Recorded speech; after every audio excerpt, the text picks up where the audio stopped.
The Quiet Ones is a movie that takes place in 1974 at Oxford University. It is about a professor that seeks to use an experiment to disprove God and to prove that the supernatural doesn't exist. And of course, that doesn't go terribly well for him.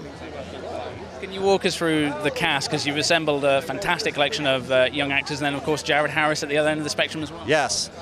We were extremely fortunate with our cast. The moment that I met Sam Claflin, I knew that he was absolutely perfect for the role of Brian McNeil. The part of that Olivia got is or was extremely hard to cast because she had to be both very vulnerable and very scary at the same time.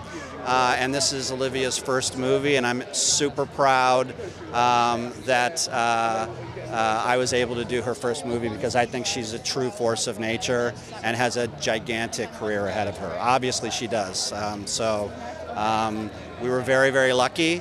And Jared, of course, is an absolutely amazing presence on screen and a very, very hard worker and extremely generous with the other actors and was sort of the leader of this tribe as the professor. And so it was an extraordinary privilege to work with him. I was very, very interested in scaring the hell out of the audience as much as possible. And so for me, it was about creating a visual grammar so that the 16mm footage and our main character's point of view became completely enmeshed so that the audience by the end of the movie, particularly in the attic sequence, felt like every time they were looking through the camera, they were looking through McNeil's character.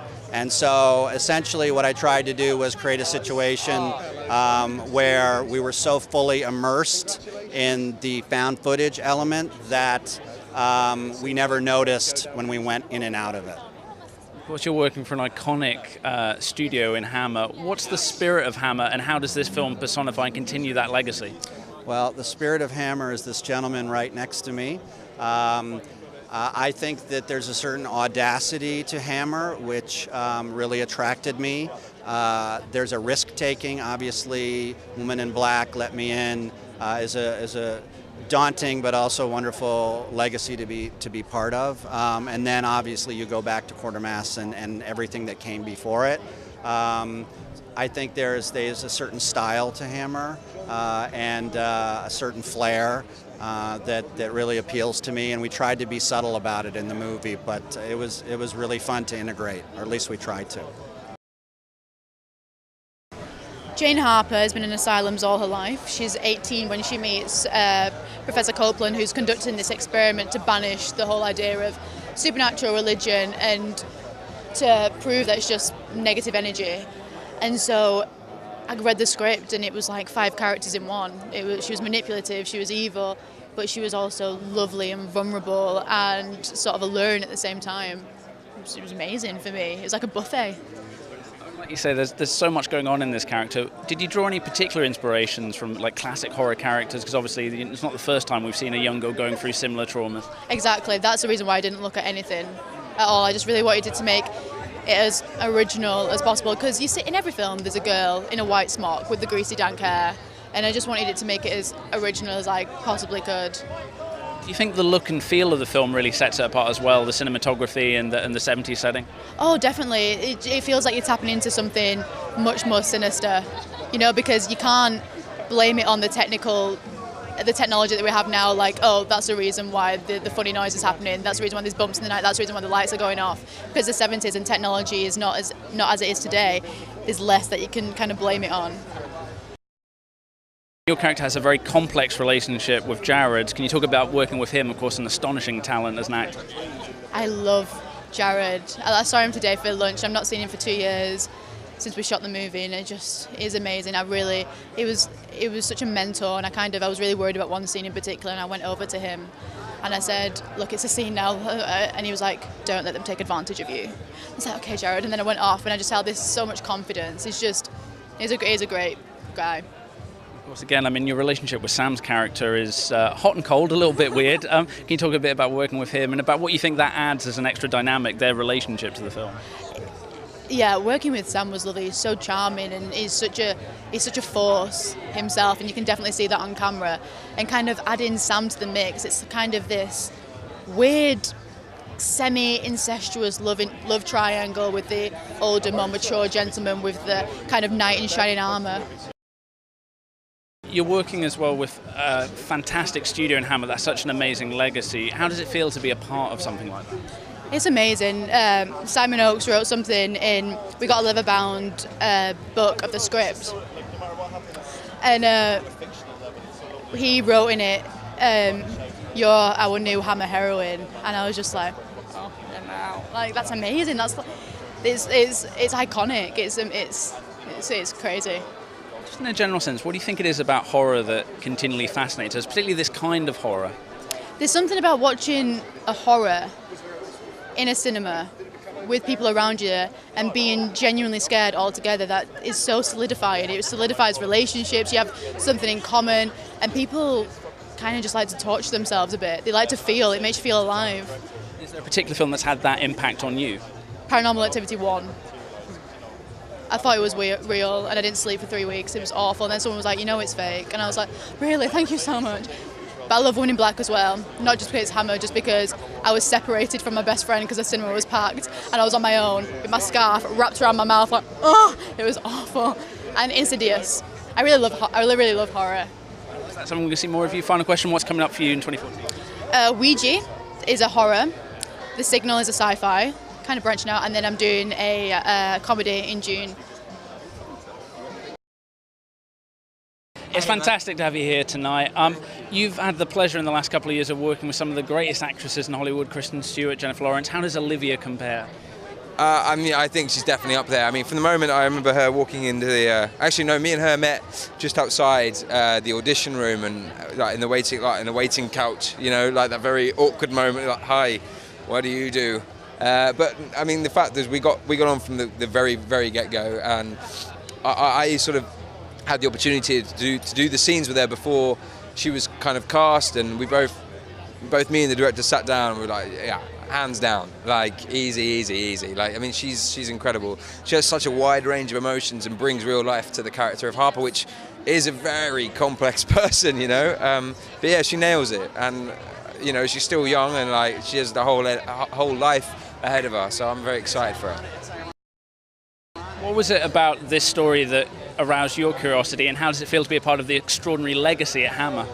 Well, I think the fact that it's a supernatural thriller, you know, it's a psychological film, and that in itself is something that hugely interests me. The fact that this was based on a true story, and doing a very little bit of research into the true events, you can only see, like, right there in front of you that you know, there's a lot more to still explore, you know, within that realm.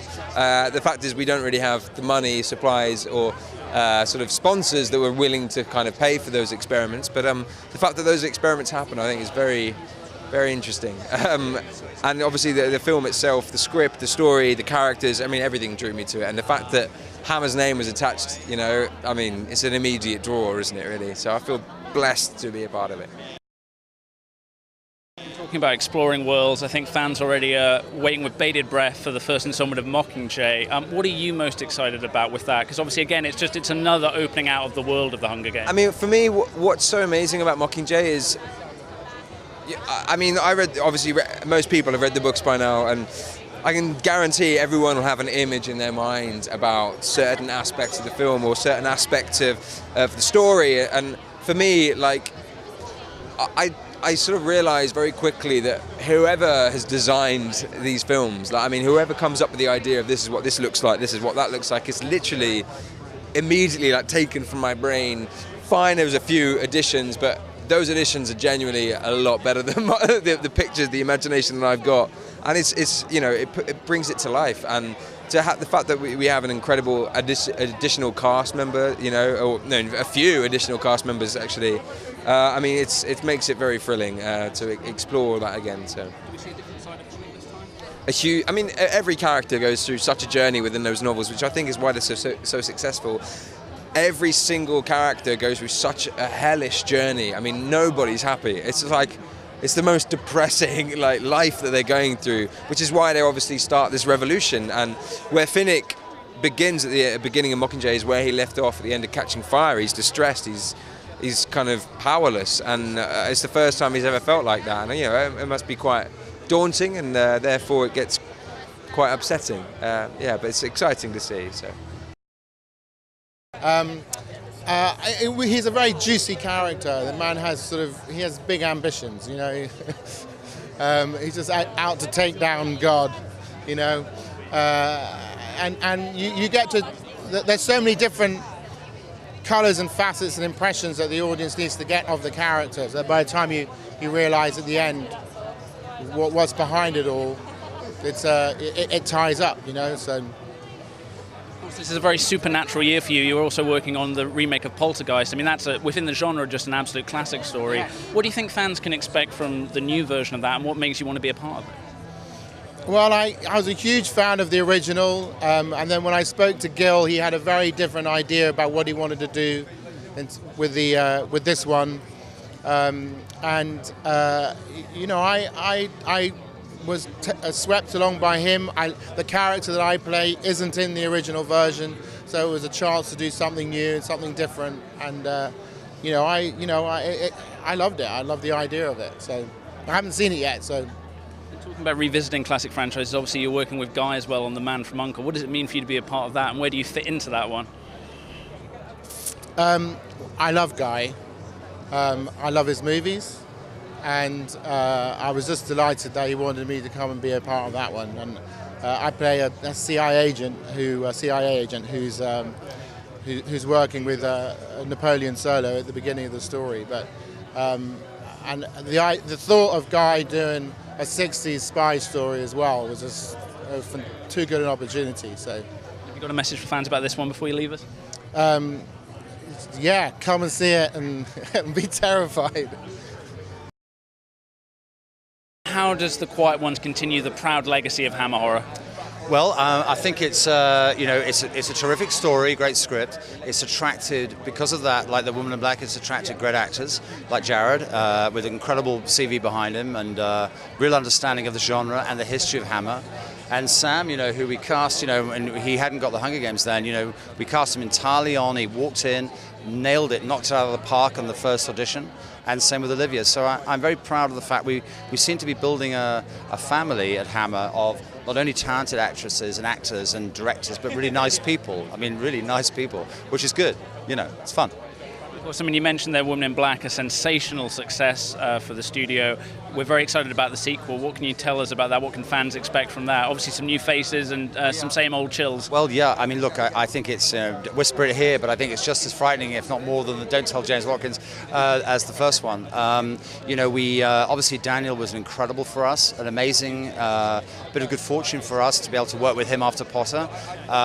Here we've decided to go and we cast a complete unknown called Phoebe Fox, who is incredible, who I think is going to be a major movie star. If there's any luck in the world, any justice in the world, she'll be a major movie star. And of course Jeremy Irvin, who the screen loves. And then Helen, just like we had with Jared and we had with Kieran, you know, a very talented, experienced actress, you know, sort of binding the whole thing together. So very exciting. It's going to be terrific, really terrific.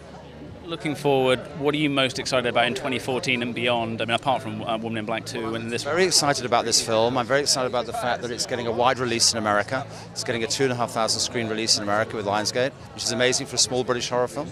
Really amazing. It just shows you what you can do.